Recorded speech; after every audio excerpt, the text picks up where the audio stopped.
Shalom bien-aimés, nous sommes heureux que vous nous receviez encore auprès chez vous à ces moments et nous sommes en train de continuer notre enseignement sur l'art de prier comme David. Souvenez-vous que nous avons dit dans la session précédente que la prière, bien que c'est un élément spirituel, mais nécessite que nous puissions apprendre. Un disciple d'ailleurs est venu auprès de Jésus pour lui demander « Apprends-nous à prier ». On apprend à prier. Alors, à partir des sessions passées, nous avons décelé des éléments importants dans l'art de prier comme David. David était habitué à prier, mais tout en élevant Dieu. La première des choses, il levait toujours Jésus. Adoration, la louange, avant de commencer à introduire les requêtes. Deuxième des choses que nous avons dites à ce qui concerne l'art de prier comme David, nous avons dit qu'il faut être authentique dans sa prière. Être authentique. Il ne faut pas faire de prière copie-coller ou des prières, c'est comme si vous êtes pressé au devant du Seigneur. Alors, et c'est ainsi que aujourd'hui nous allons parler du troisième élément. La troisième chose que nous pouvons comprendre dans l'art de prier comme David est intitulée « Avoir une vie de repentance active ». Ce qui fait la force de la prière, bien-aimé, c'est aussi le fait d'avoir une vie de repentance active. C'est ce qui fait en sorte que nous puissions monter dans la prière, que Dieu puisse recevoir notre prière. Parce que Dieu n'exauce pas la prière du pécheur. La Bible dit que c'est comme des bruits aux oreilles de notre Seigneur. Alors, comme la prière peut être planifiée ou quelquefois non, nous pouvons marcher tout en faisant la prière.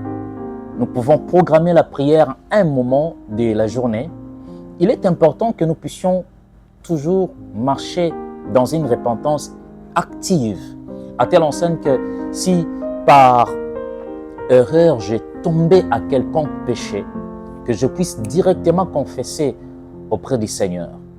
Psaume chapitre 51, la Bible dit au chef de chantre, psaume de David, lorsque Jonathan le prophète vint à lui après que David fut allé vers Bathsheba.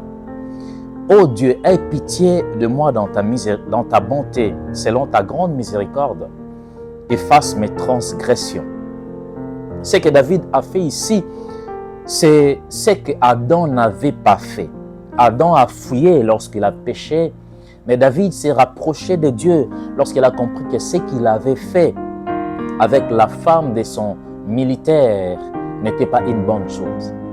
Alors, il savait que le fait de ne pas se repentir de ses péchés pouvait bloquer sa prière.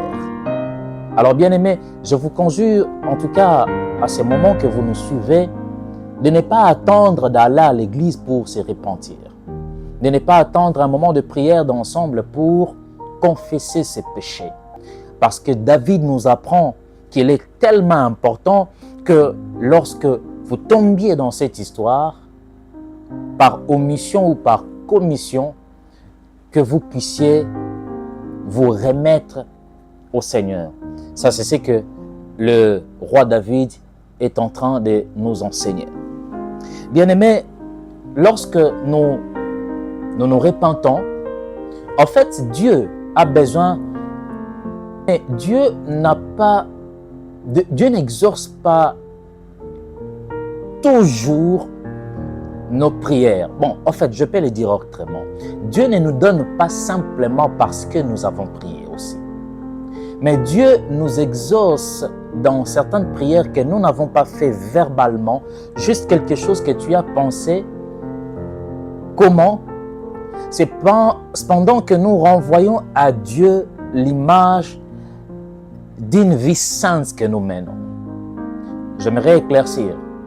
Dieu, quelquefois, vous pensez à quelque chose, vous n'avez même pas prié, mais le fait que vous êtes pur en vous, vous êtes purifié dans votre cœur, vous vous sanctifiez, vous vous repentez, vous marchez comme cela. Dieu, des fois, exauce juste nos pensées, peut-être pas les prières qui sont sorties de nos bouches. Alors, raison pour laquelle, au travers de ces sessions, j'aimerais te pousser à avoir une vie de prière de repentance plutôt active. Ayez une vie de repentance active. Tel est ce que Dieu veut que nous puissions être pour prier comme David. Que le Seigneur vous bénisse abondamment.